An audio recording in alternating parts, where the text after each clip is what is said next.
Welcome to another edition of Carnivore Bites. I'm your host, Jeff Sherman, along with Dr. Eric Lopkin. And we have a lot on the docket today. Again, the war in the Middle East, at the forefront of all this. But let's just go to what happened last night with the GOP defeats. Some people were pointing to the fact that is it indicative of the Trump is toxic? You had things like in Kentucky, the gubernatorial race, and then in Virginia, it looks like a setback for the governor of Virginia's let's just say presidential aspirations. What is your take on it? My take is, before you go do that, I think my take is, yeah, was it disappointing for Republicans? I don't think it was earth-shattering, though. That's just my humble opinion. What say you, Dr. Lopkin? Yeah, I don't think it was earth-shattering at all. I know There I've you heard go. a couple of pundits talking about, oh, this doesn't bode well for the GOP next year. Honestly, I don't think it's going to have any effect on the GOP next year because we're talking about two vastly different election years. This year was local representatives, statewide, municipalities, and the issue at hand was abortion. And Yes. that's all this year's elections were about. Now, what does that mean for the GOP? It means very clearly the pro-life movement has been defeated. If the Republicans cling to it, they are going to go down with it. America is Great analysis. Walk away from it. It's not a winning situation. Stop it. 100% agree. Now, America is in favor of abortion. Republicans can push back against unlimited abortion, but they've got to be very clear that, yes, abortion has to be safe and legal. To steal the line from Bill Clinton, abortion should be safe, legal, and rare. They need Mm-hmm. to make exceptions for the life of the mother. And realistically, I think they can win if they focus on a 15-week limit rather than pushing against no access to abortions, where radical Democrats are pushing for open access for everybody. I believe it was Ohio yesterday, I think. Yes, They it was. went to the polls. They passed that abortion is protected, but they said only up to the viability of the fetus, which needs to be determined by the physician. I think that is actually the best way for the Republicans to go. Yes, if the doctor says the fetus is viable, abortion is no longer an option, with the exception of a danger to the life to the mother. That's where Dr. they've Lopkin, you're underutilized because I believe I'm dead serious because I think that the Republicans should come out and actually embrace the Ohio decision. yes, they really should. And Yes, it that would was be great political strategy. That is, I think, the thing to do. Yes. And that was all this year's elections were about. Next year's elections are going to be very different because they're basically about Joe Biden. And let's talk about that, about his swing states. What do you think that he's losing in all swing states except for Wisconsin, where he's up by 2, which is in the statistical realm of accuracy? So essentially, he's tied. So, what's your thoughts on that? Not a good weekend for Uncle Joe, correct? No, he's within the margin of error in Wisconsin. He's losing. And I love the fact the mainstream media talked about this because they were terrified, but they left out so much that was in this poll. Because on average, in the swing states, Trump was beating Biden by 4 points across the swing states. Now, if you That's his lowest number of victory. Yes, go ahead. If you dig deeper, though, Nikki Haley was beating Biden by 8 points. A generic Republican was beating Biden by 16 points. Okay, so Wow. Trump, yes, Trump can beat Biden, but so can basically everybody else in these swing states. This is Interesting. I wasn't about aware of that. yeah, this is about Joe Biden. And as time goes on, one, his numbers are getting worse, but he is alienating more and more of his base. As with His what's going on, radical base, yes. but not just the radical base, because with what's going on in Israel, he can hold on to the radical Muslim base or he can hold on to the Jewish base, but he's not going to be able to hold both. We've seen black audiences, black voters turning away from him, Hispanic Trump's at voters. 22. Yeah, Trump's at 22. No Republican has done that well with the African American community since polling started. I So, think it's a bigger trend than just this election. I really do believe after 60 plus years of policies basically resulting in the destruction of the black family, I think blacks are waking up and saying, I've had enough. I really do believe that. And they're sick of being patronized as well, like yes, happened at a talk show when a African American pundit was talking about essentially saying, I'm sorry to say, but she's the one who said it, that blacks are too stupid to understand how good Biden really is. If a white person said that, hello. But that's what the elitists think overall, isn't it? that's it. They keep saying that over and over again. People don't understand what Biden has done for them. Biden has decimated this country. Biden has led us to the brink of World War III. There you He go. has caused so much inflation that it is an on average inflate prices are up 17% from when he took office. Credit card debt is now at all-time highs in the trillions of dollars of personal debt because people are using their credit cards to pay their bills, to get groceries. This Okay, that's a good point, but I just want to interject something on that. That's also going to blow up because that's very recessionary oriented because eventually your credit card runs out, so to speak, and people get apprehensive even using it after a while.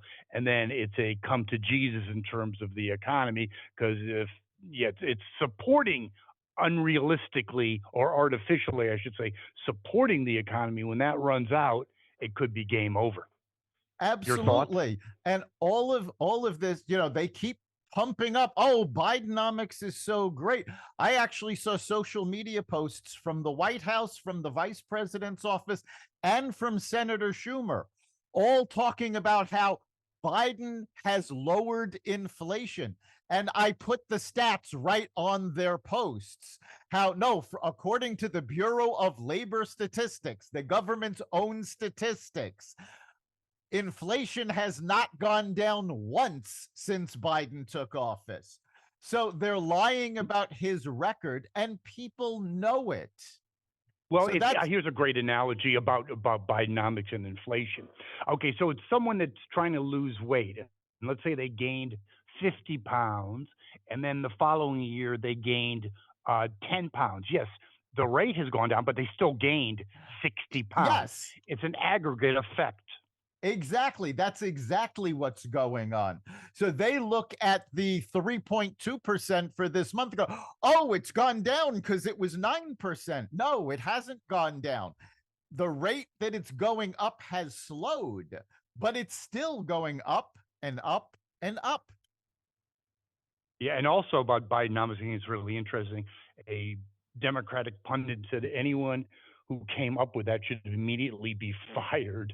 And also, before I let you comment on that, or have you comment, I should say, you look at Bidenomics, the debt now, the interest on the debt is the debt to service that is now 1 trillion a year. Yikes! Your Yes, we thoughts? we have to budget $1 trillion a year just to pay the interest on the deficit.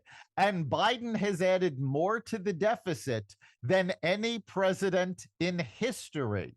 Now, I'm going to actually defend him slightly because prior to Biden, the president that added the most to the deficit was Trump.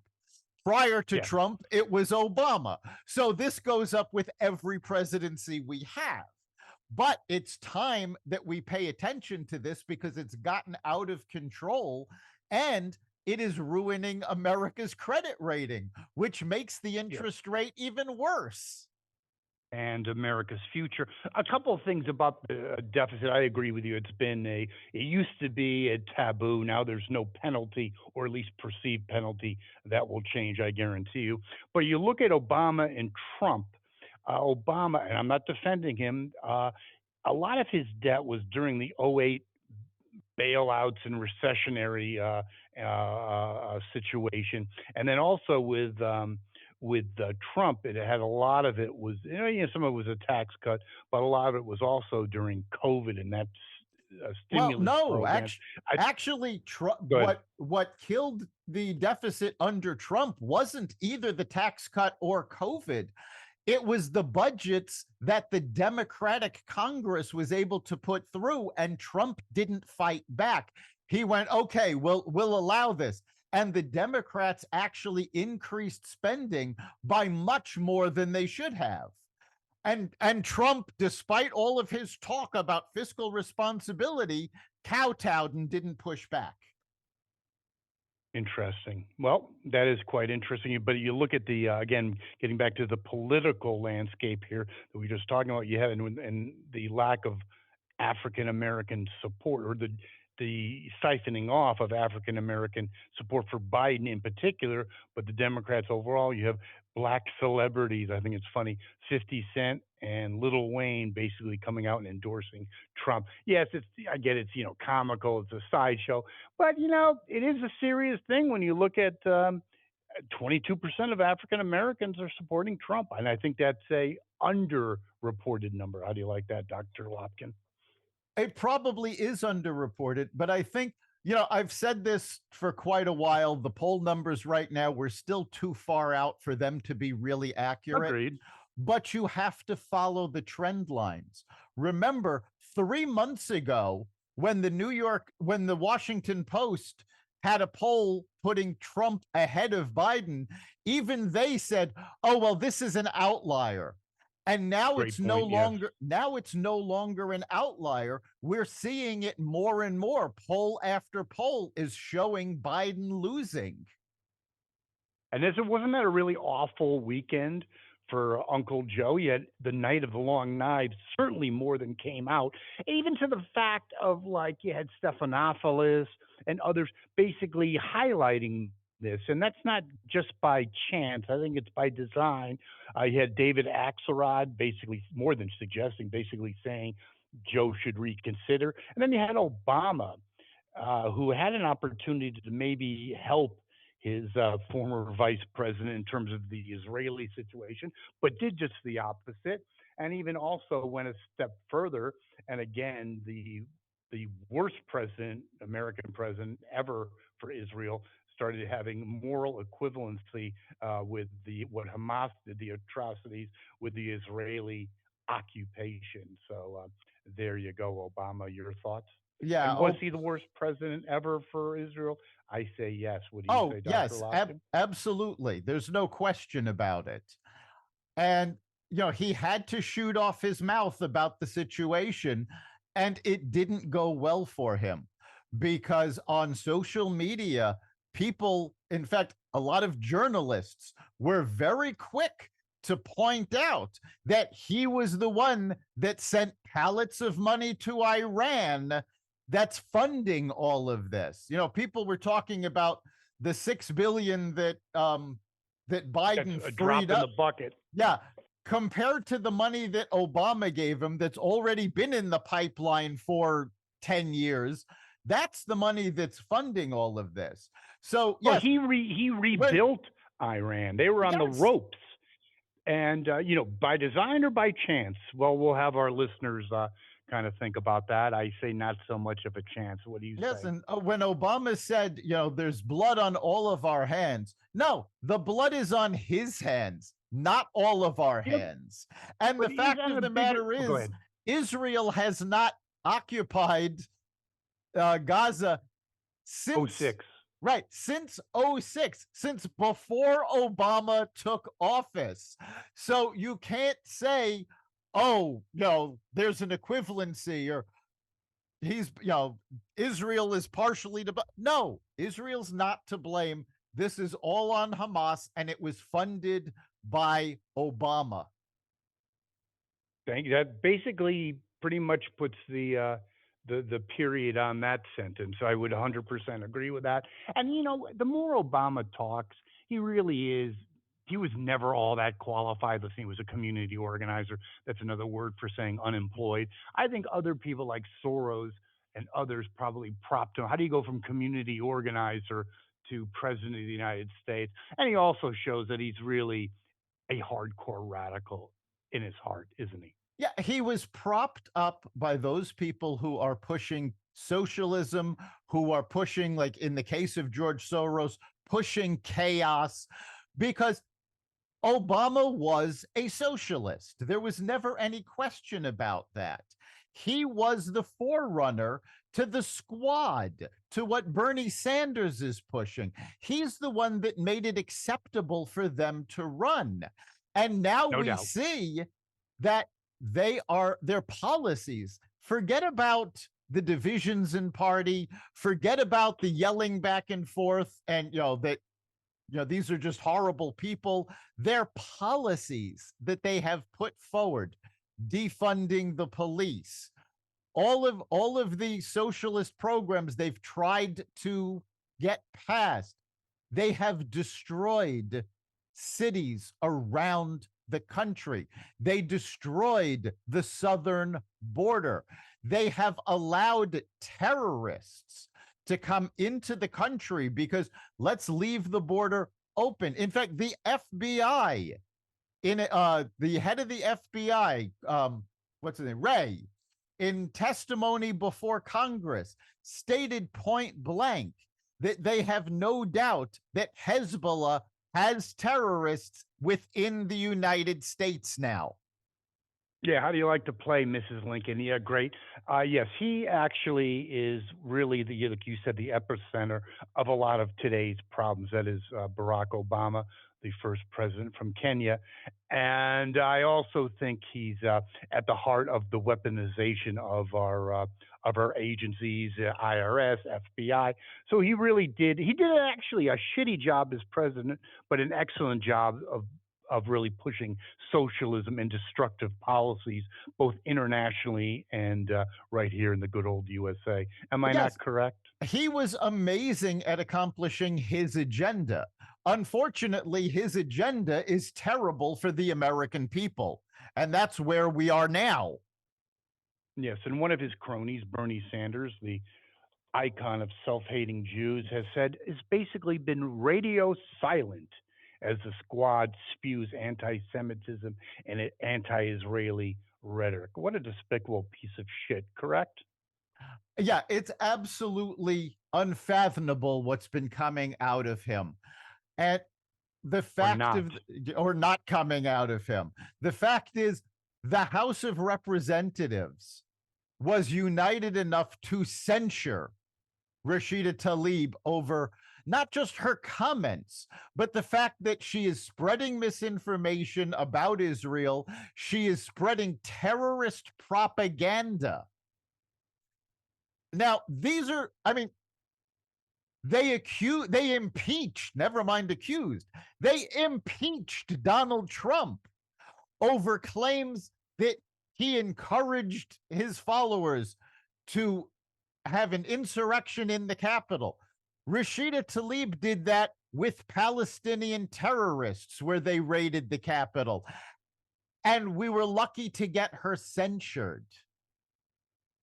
Oh, I would agree 100% of that. And also, I think a lot of these protests, yeah, you can point to the indoctrination in terms of the higher education. That's another issue unto itself. But it's also about a destroyed an asinine immigration policy or lack thereof that let people that have nothing in common with American values into this country. Am I not correct? Well, it's a combination. Immigration is a big Yeah, part of oh, I it. said, oh no, But I said a yeah, combination, no oh doubt. yeah, but I mean, I think the bigger part of it is our higher education system. And now I think it's both. they're going to have to answer for this because you've had 60 law firms write letters to Harvard and Yale saying if you don't do something about these students, we're never hiring from you again. You've had Wall Street say to Harvard, to Yale, to UPenn, to Cornell, you're not getting our money anymore. So higher education is going to have to answer for what they have done. And there was a study that just came out that schools that accepted money from Middle Eastern countries for programs have 300% higher rates of anti Semitism than those that didn't accept that money. That's a shocker. Yeah. So, yeah, we need to one, it's time we took a good look at our higher education institutions and see whether or not they really qualify as nonprofits anymore. These guys Oh are no, that's sit that's a yeah, 100%. Yeah, these let's cut the shit. It's a pay for profit operation. That crap was done. That train left the station years ago. and the fact of For the matter profit. is we were talking not long ago about the size of the deficit. A number of these institutions have endowments that are so large 10 years of their tax money will actually put a major dent in our deficit. I agree with all of that. And then there's even a bigger issue. It's supposed to be, icons of higher education. Cornell is an icon of anti-Semitism and anti-Israeli fervor. And you got to ask yourself the question: any Jew who sends their kids to those shit ass universities to have their head examined and support them in any way. But it also is a bigger issue, Dr. Lopkin. What the hell are they learning? They're learning a lot of dribble drabble. We talked about this years ago or a couple of years ago about, my God. I mean, you look at this, what they're turning out, these friggin' nutcases. I'd much rather have someone who, like we talked about, having a smorgasbord of usable skills that they've acquired. I'd rather hire them. First of all, they're probably got a lot more common sense and a lot more workable knowledge than a $300,000 bullshit degree from bullshit you. Yeah, no, higher education has completely failed an On. entire generation of students. They're not teaching them, they're indoctrinating them, they're brainwashing them. And worse, what they're teaching them when they get into the real world is not going to serve them well at all. And in That's why they fact, all have to be retrained, by the way. That's a big, big yes, thing that corporate America has to undertake, because they're coming out. Yeah, they know a lot about anti-Israeli and anti-Jewish stuff, but they know shit about business or anything that requires common sense no, or learning. and the irony of all of these students who are these pro-Palestinian protesters saying, well, the terrorist attacks on Israel were justified. Less than a year ago, these same students were saying, well, words are violence. You have to be careful what you say. We need a safe space because words hurt. But now they're actually supporting actual violence. Yes, it's great to they safe rooms and words hurt. It seems like the only unprotected class are Jews. Yes, everybody else seems to be protected. If you say something bad about a member of the LGBT community, oh no, you're canceled. Fired, immediately fired. Say something bad about an African American individual, about a Hispanic individual. No, you Check, can't do please. that. That's hate speech. But if you say something about a Jew, nope, that's fine. And I have been on social media going back and forth with these anti Semites all of which who seem to be based in Egypt, by the way. And I have An taken a ally. Isn't it an ally of the United States? Hello, Mr. supposed Menendez. There you go. yeah, Yeah, I supposedly got they're some an work. ally. But what I There you go. find really interesting is that Facebook was really quick to suspend accounts if you said something about the Hunter Biden laptop, if you disagreed about getting a COVID vaccine. But there is nowhere on their site to report actual hate speech and anti-Semitism. Apparently, Beautiful, isn't it? apparently anti-Semitism is not against their code of conduct. Well, anti-Semitism seems to be not against Germany's code of conduct. Anti-Semitism is exploding in Germany, but it's not doing all that bad right here in the good old United States when someone was thrown out of the Philadelphia Eagles game for having an Israeli/U.S. flag. Beautiful. Yeah, this is what is going on. There was a Jewish man in Ventura County, California, who was killed by pro Palestinian protesters. The sheriff is investigating, but because the witnesses were other pro Palestinian protesters, they're not, they're circling the wagons around the guy that killed this man. We've had a senator attempted to be killed. A major Jewish leader was killed, and yet the FBI refuses to call any of these a hate crime. They say, well, there's no evidence that anti-Semitism was involved in this. Really? Maybe the reason you're not finding the anti-Semitism is because in Joe Biden's staff, there are over 30 people that wrote a letter condemning Biden for defending Israel. We have anti-Semites in the State Department. There's one State Department employee that has been posting anti-Semitic rants on his public blog for years, and he's still employed in the State Department. Wonder if these people have Obama connections. It wouldn't surprise me, but it is kind of interesting, Dr. Lopkin, and your analysis would be greatly appreciated. Not just Joe Biden, but aren't the Democrats really in a quandary? Didn't they create the monster that could destroy them?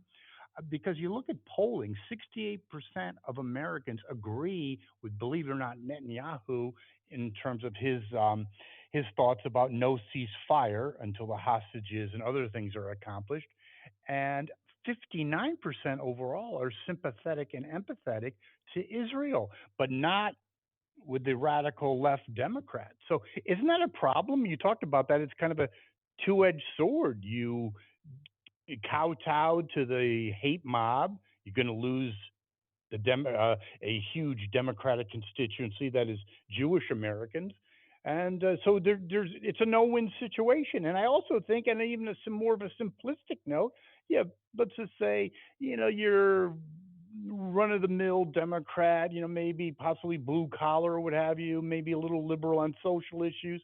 They see what's going on. They're going, what the hell's going on here? I think it's a disaster for the Democrats because it's it's the curtain has been unveiled. The emperor has no clothes. It's showing them for what they really are. Your thoughts?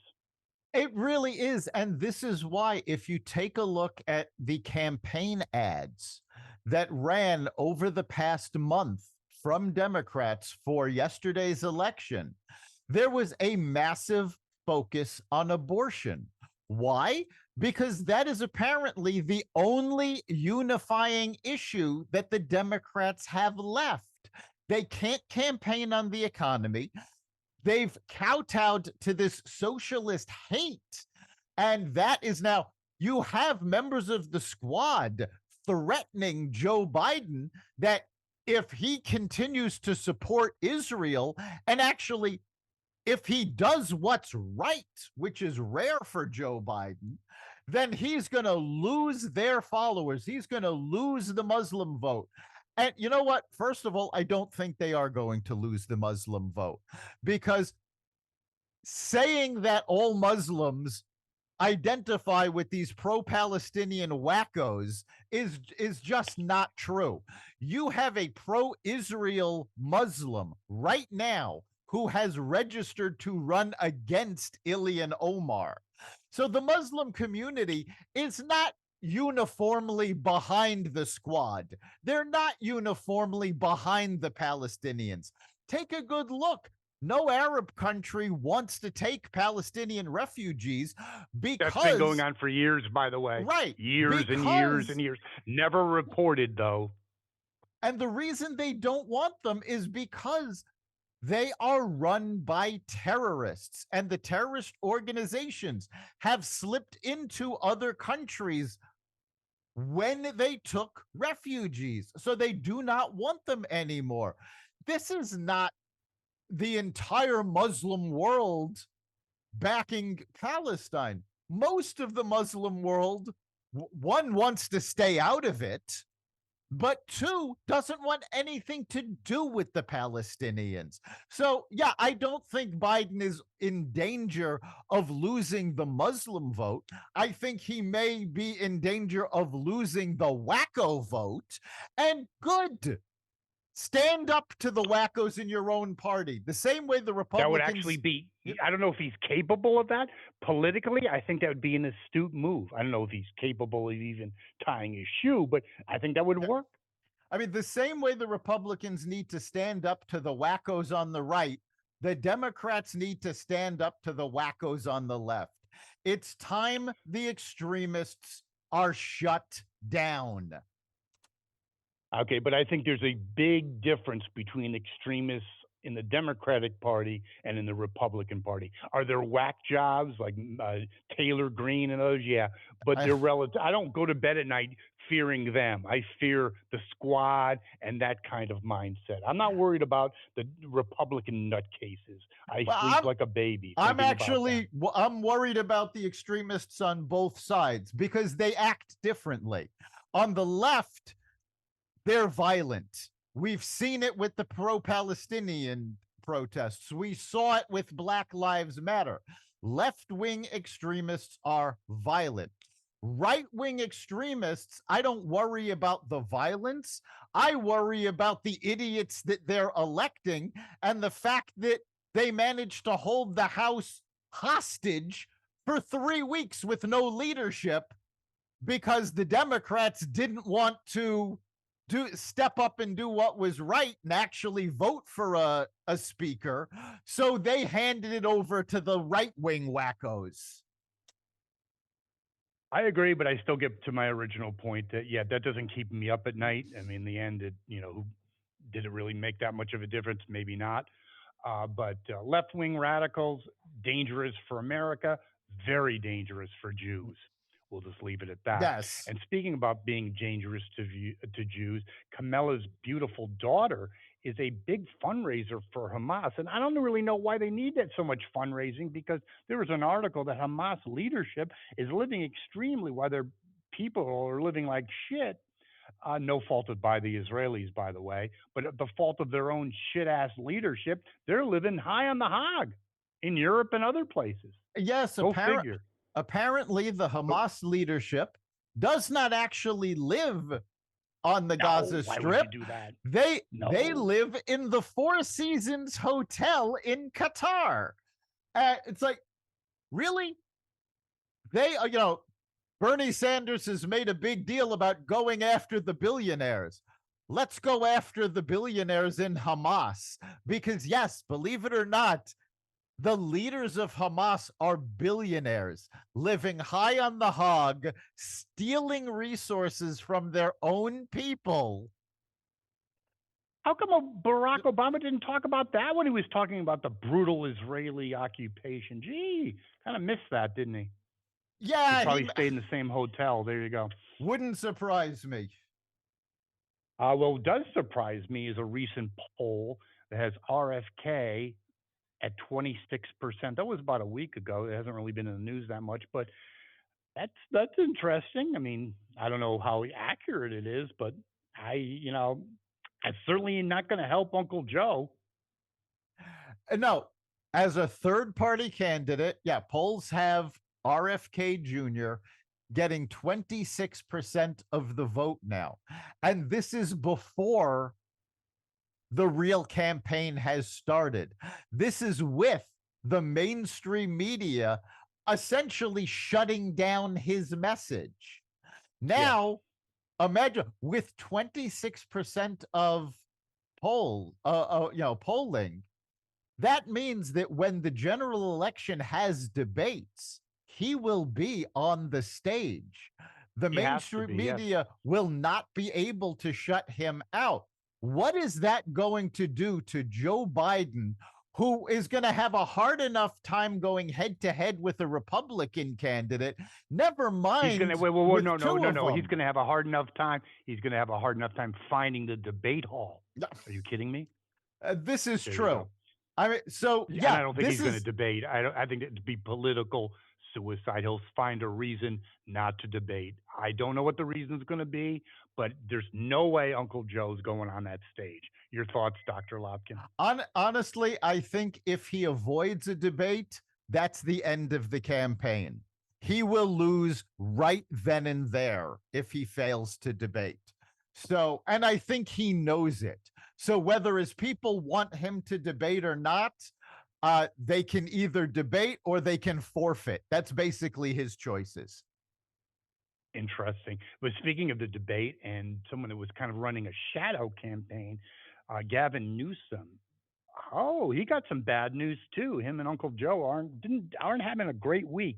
His approval is at an all time low, I believe 44%, and close to 50% strongly disapprove. What does that mean, Dr. Lopkin? Well, I mean, it's hardly surprising. Take a look at the shit show that California has become under his leadership.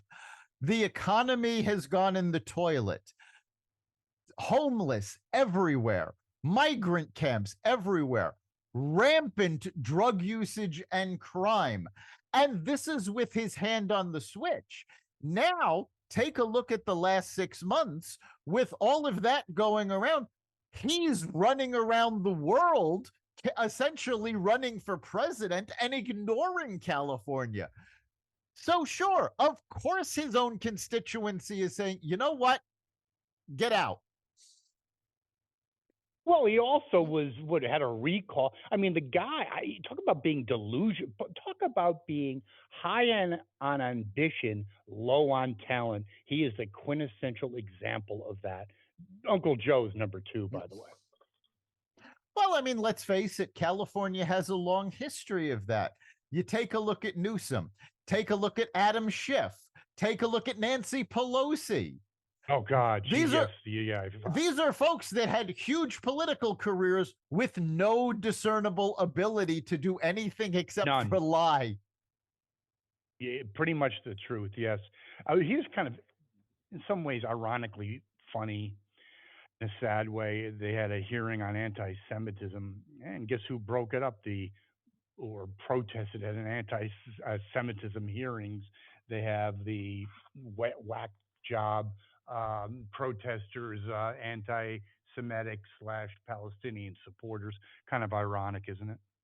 Well, no, it's not really ironic because they've been interrupting every hearing that Congress has had. Talking about the border, they're there shouting free Palestine. Talking about the deficit or the Hunter Biden investigation, they're there yelling free Palestine. These folks don't know anything about Palestine. Do They they don't have a job? they don't care. Yes, they do have a job. Their job is Professional professional protesters. protesting. They are being paid to do this. And all they care about is getting that money and getting some attention on social media. No question. I think in the end, though, it's the best thing for America, worst thing for them. I think the more they protest, the more people wake up and say, this shit is not happening. It's Well, not you'll cool. You'll notice, though, that all of these protesters feel so strongly about this cause that they all wear masks because they don't want you to know who they are. You know what? If you really believe in a cause and you can back it up with data and intellect and intelligent arguments, you show your face. You tell the opposition, bring it. That's what the Jews are doing now. And yet the pro Palestinians can't manage to do that. Do you agree with my assertion? It's not about me. I'm just interested in your thoughts on this. That the more they protest, the worse their case becomes.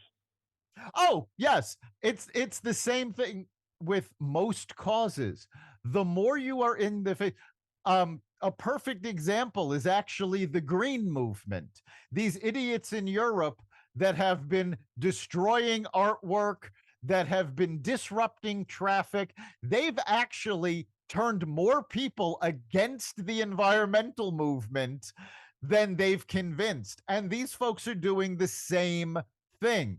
If you make an argument, if you bring facts, if you debate, you can convince people. You can show them what your point of view is. When you come out like radical wackos, all you're doing is turning people away from you. Well, let's hope on that note it continues.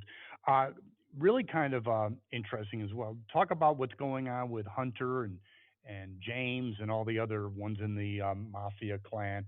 Uh, it's just happened, actually. Yeah, over the last few hours, the House Oversight Committee has issued subpoenas for Hunter Biden, for Hunter's former business associate, for James Biden. They have requested transcripted interviews from James' wife, from Hunter Biden's former girlfriend and his and former sister-in-law. So there are, yeah, I mean, What there a are white trash yeah, family. Let's cut the shit. From Jill on down, it's just like the Clampets. It's unbelievable. the Biggest subpoena grifter, white trash. I've never seen anything like this. the subpoenas have been issued, and now these folks are either going to have to fight the subpoena in court or show up under oath. And the fact of the matter is, I think when you get right down to it, these folks are going to start throwing each other under the bus. Oh, no doubt. They have no integrity. They have no sense of honor. 100%. It's going to be great theater. And I also think that maybe Hunter, I think he was doing cocaine. If you look at the July 4th balcony scenes or the celebrations, at least, he definitely was. Come on, please. And I think he's going to increasingly crack up under the pressure, and it's going to be a train wreck for Uncle Joe, who doesn't need any more baggage. Your thoughts? No, I think the most interesting part of this is going to be James Biden, because I guarantee you, now that Joe Biden has actually said, oh, the money I got from James, he was repaying a loan. They are going to ask him for records for this loan. And when James can't come up with any records showing that Joe gave him the loan, where is that going to leave Sleepy Joe? Basically on his ass, which I think the Democrats behind the scenes will be celebrating. There you go. Yeah, Speaking of oh, go ahead. there's a whole bunch of Democrats that just want Joe to go away, and they're not Please even go being away. Yes. yeah, they're not even being quiet about it. They've been all over David the media in the past weeks. Axelrod, Yes, he put the hammer down, didn't he?